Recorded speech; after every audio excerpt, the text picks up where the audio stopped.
So there's a reason why when you think about employer brand, you very often think about larger companies. And honestly, it's just economics. If you think about the power employer brand can have, think about it in terms of it being an accelerator, as being a force multiplier. So let's say you have 100 recruiters, you're a big old company. You can hire one employer brander who does the things that make all of those recruiters, and we're going to be conservative here, 10% better. Well, math on a napkin says, okay, 10% across 100 is like having 10 extra bodies, and I can get it by hiring one extra body. Done. Easy. Simple. Of course you're going to do that. That means when you're a smaller company like yours, and you have two recruiters, maybe you have one recruiter, hire an extra body to make each one 10% better does not make economic sense. There's a point at which hiring the fourth or the 10th recruiter, it doesn't help, right? Where you maybe start to think about employer brand thinking, embedding in those recruitings, but for the most part, the math just doesn't add up that way. You focus on that force multiplication factor and you say, yeah, I can't afford employer branding. Well, that is to say you can't afford an employer brander. Here's the thing. Employer branding is incredibly powerful. And it is even more powerful for businesses like you, and I'll explain why. I'm picking one at random, I'm not denigrating anybody, I'm simply saying when you think of a particular kind of company, the Bank of America might come to mind. Big institution, well-funded, certainly millions of people are their customers and are very satisfied with them, so I'm not here to say it's a bad company. However, would you call it fast-paced? I mean, it's an industry of banking, which is, the whole industry is pretty slow, right? The time it takes for me to cash a check is still 3 days, and we are living in the days of, I can get infinite information on my phone 24/7, and you're telling me it still takes 3 days to cash a check. Okay, for it to clear in the bank, whatever you say. It is not an innovative space. It can be innovative relative to other banks, but in general, compared to software as a service, compared to hardware, compared to pharma, even pharma's as regulated as it is, it's still a lot more innovative because its base of operations is innovation. They're inventing new compounds. They're inventing new ways of healing people, right? So let's take Bank of America. Big company, stable, right? They're not there to make waves. They are there to put left foot, right foot, one foot in front of the other and just move it forward at a slow pace because they don't need to do anything more than that. That is what they do. Now, if you said, hey, your whole company would be radically better if you made these 4 changes in your company, how long do you think realistically it's going to take to make those 4 changes across the company? Well, first off, and I've been in companies not quite that big, but pretty big.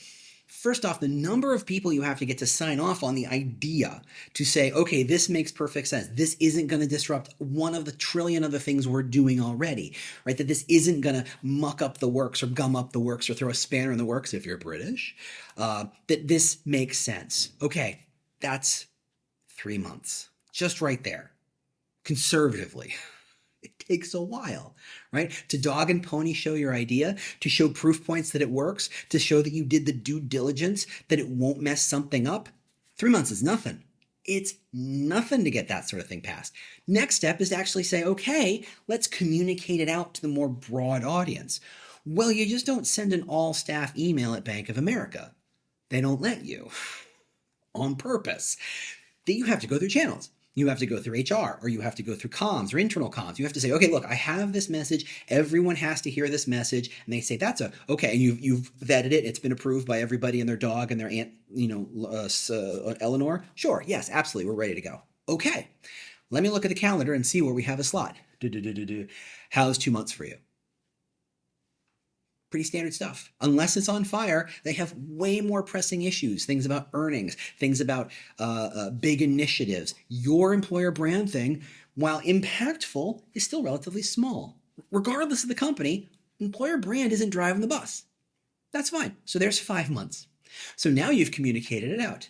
You also have to bolster that with all sorts of other communication activities, right? You have to do a couple of dog and pony shows. You have to do a couple of meetings and not even an all staff, but maybe, hey, anybody who wants to learn more about this thing you just read about, come on to this Zoom call, come on to this event I'm holding. There will be donuts, right? You'll dog and pony this thing for 2 months, and then you'll say, okay, now I'm going to go to individuals and make sure it works. You're talking about close to a year. Now let's look at your business. Let's say it's 1,000 people. I've worked at plenty of companies that were 1,000 people. Yeah, some days it feels slow, but compared to Bank of America, you have a couple of good ideas that you can implement right now. All you have to do is talk to the HR team and just double check. Oh, you're communicating something outside of the world? Double check with comms, double check with legal. Check, check, check, check, check. Oh, they have a concern? We'll fix that. Good point. I appreciate that. I appreciate the feedback. Thanks so much for that. And you make the change. Boom. Hey, recruiting team of 5 or 6 or 10 people. Hey, when's your next all recruiting meeting? Oh, it's next week. Fantastic. I will absolutely clear my schedule for you because I have this thing I'm going to teach you that's going to increase your engagement rate, the conversion rate, the number of people who respond to your outreach emails. Oh, that's really interesting. Yeah, going to be a blast. Like a month.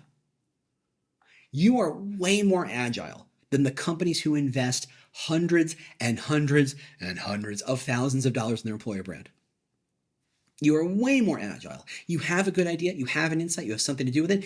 You can take it out. You can drive it out very quickly, which means that small businesses are able to take advantage of their employer brand way more than a large company. So take heart. This isn't okay, we're trying to steal crumbs from the big companies' tables. No. This is a perspective. This is, I'd almost call it a philosophy. It's a way of looking at your situation to say, how can I take better advantage of this? And turns out it rewards agility and speed and focus. And guess what? You got that in spades relative to Bank of America or any other major company, Procter & Gamble or Price Waterhouse Cooper or PwC, whatever they're called today. Compared to those companies, you are like a tiny little fish darting in and out of the waters. You can do anything you want. This is going to be a lot of fun. So you are perfectly positioned. So what are we going to do next? We're going to talk about what you need to prep in advance of getting these projects started. See you in the next video.